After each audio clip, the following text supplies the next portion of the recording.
Okay, we got Dick Black on the line. Senator Dick Black, Loudoun County, Republican. Senator, good to have you with us. You're with Andrew V. Horn, your old friend Chris Saxman, Boyd Marcus, Michael Pope from Virginia Public Radio, and Aaron Gulbranson, who supplies you with a never-ending supply of cigars. Senator, what do you make of this whole thing, man? Well, you know, I know that John McCain and Lindsey Graham are just dancing a jig. Hillary Clinton is dancing a jig.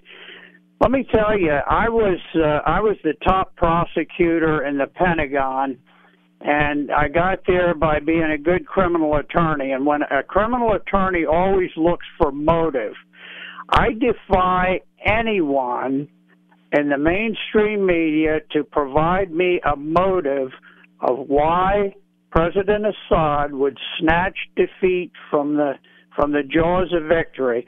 He was winning on every front. He knew that if he used a poison gas attack, he would bring down the wrath of nations upon him. Why, if that were the case, would he choose to make one single small attack with chemical weapons? And if he were so desperate that he just had to use them, why did he bomb civilians and not soldiers? The whole thing is irrational. Now look at the people that we have relied on as our evidence. Every single one of them have been terrorists. You got this center for I don't know what they call it. It's a British-funded center. It's over in Britain. It's one guy who basically puts out propaganda, and then you got the white helmets.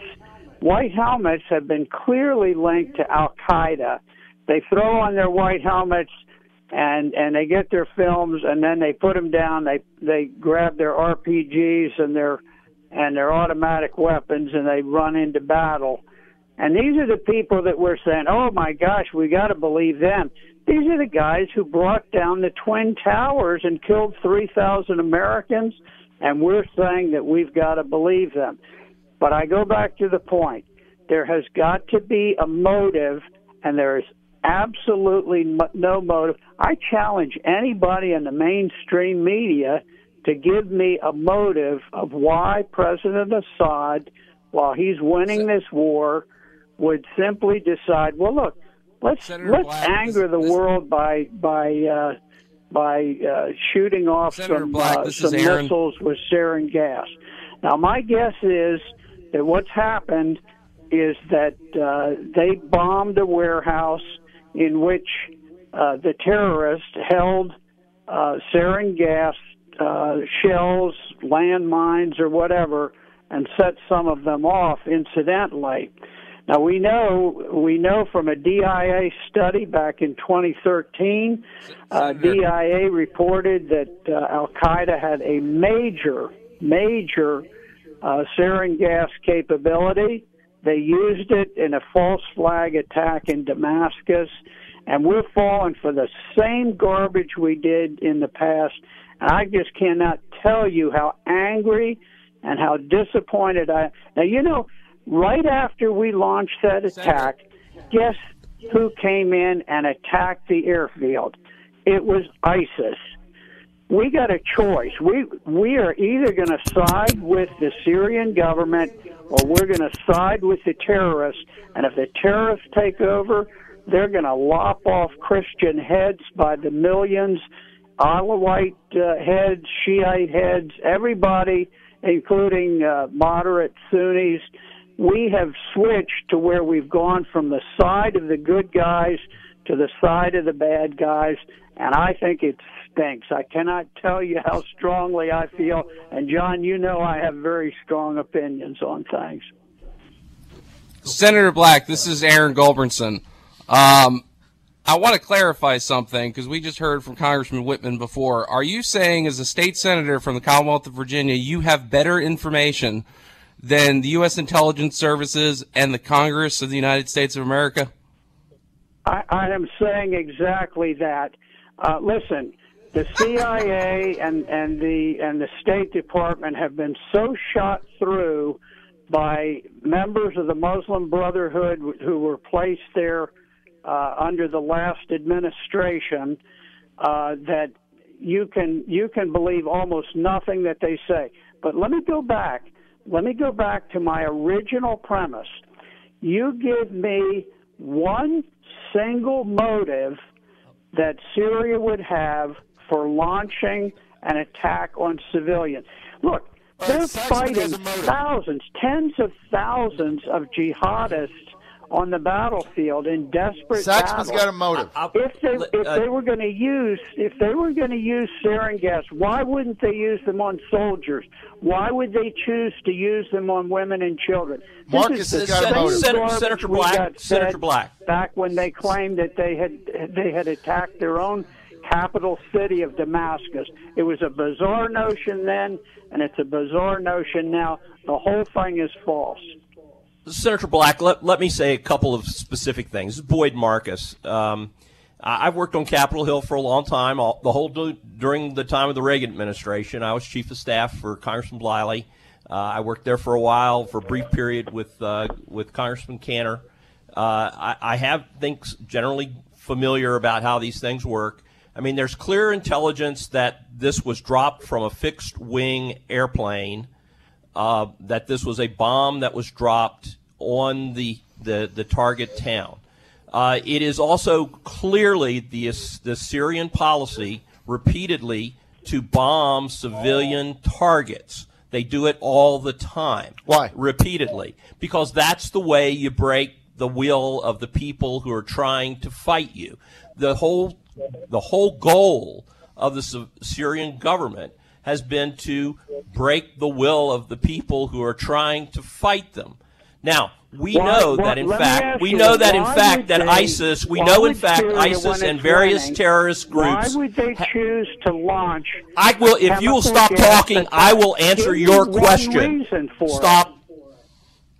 Senator, you are known for bizarre theories about what is going on in the world. Listen, I am not known for bizarre theories. I have studied this war for 6 years. I know more about this war than John McCain, who went over and got himself photographed with Al-Qaeda members, with ISIS members, with al-Baghdadi. I have never been photographed with a single terrorist because I'm very cautious in what I do. Don't give me this stuff about bizarre theories. You name one bizarre theory that I have ever supported. I think that the fact, I want to hear one. The one that you're talking about today. The government's intelligence that we have obtained, that has clearly been provided to the president and to the Congress, show that this was an attack from this air base on this town. Secondarily, the idea that ISIS has tons of sarin gas sitting around, which they've never used on any American or Iraqi target, is also a bizarre theory.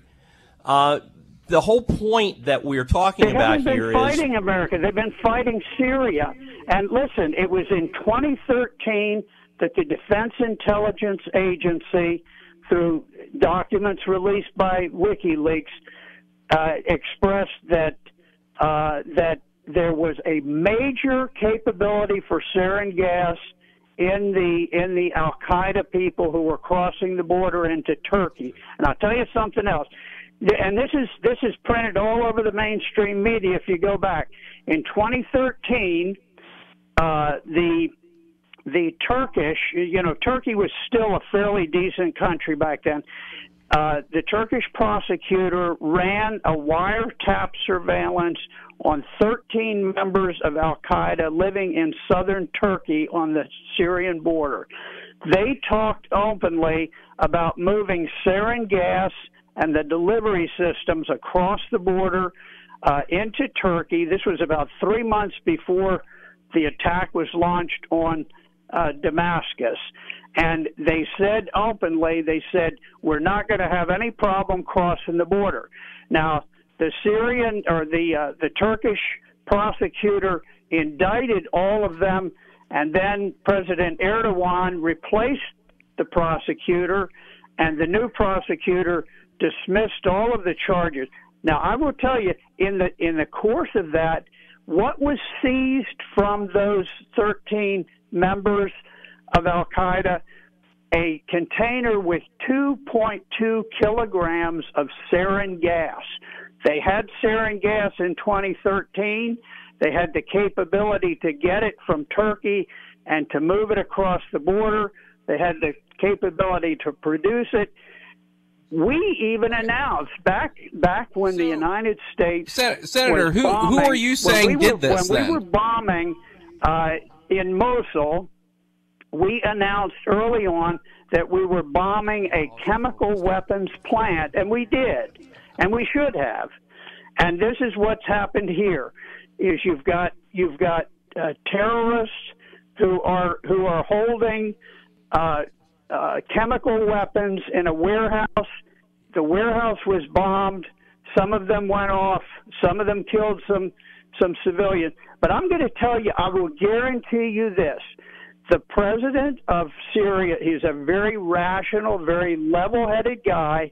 He does not invoke the wrath of the entire international community in order to kill a handful of women and children. It's irrational. All right, look, we gotta roll.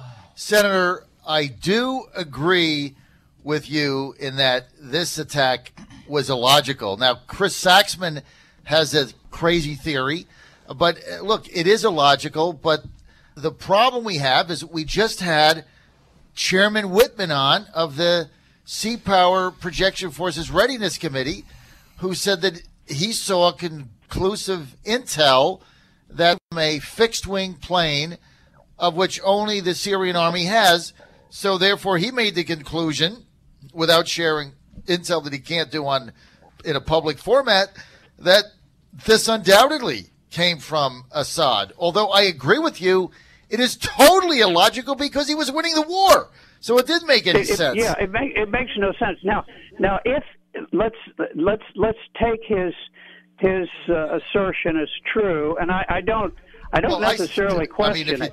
Go with that theory. ISIS did it. They hit a warehouse.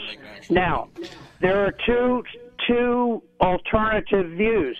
Either there were That's what sarin gas bombs dropped, or there were bombs dropped that hit a warehouse that was filled with terrorist-controlled sarin gas. Senator, we got to roll. I'm out of time. They've used sarin gas before. Senator, I got to roll, man. Love you, but I got to go. Those rebel weapons were damaged, and that was what caused the release. Because they all right, had Senator the Black, motive, we got to go. The motive was not with the government. All right, Senator Black, thanks for that. And I'm going to give Saxman the last word because Saxman has an alternative theory. Go ahead, Chris Saxman. Well, I don't know. What is it? And I got to get out. Go ahead. How much time do you have? I got. Just give your alternative. Well, I think this was an attempt to see what the American reaction was going to be in a new administration. The American presidents are always tested early. This was the first test. All right. Lively debate whenever we have Senator Dick Black on. Senator, thanks for being with us. I appreciate your passion and your view. You're on the John Fredericks Radio Network.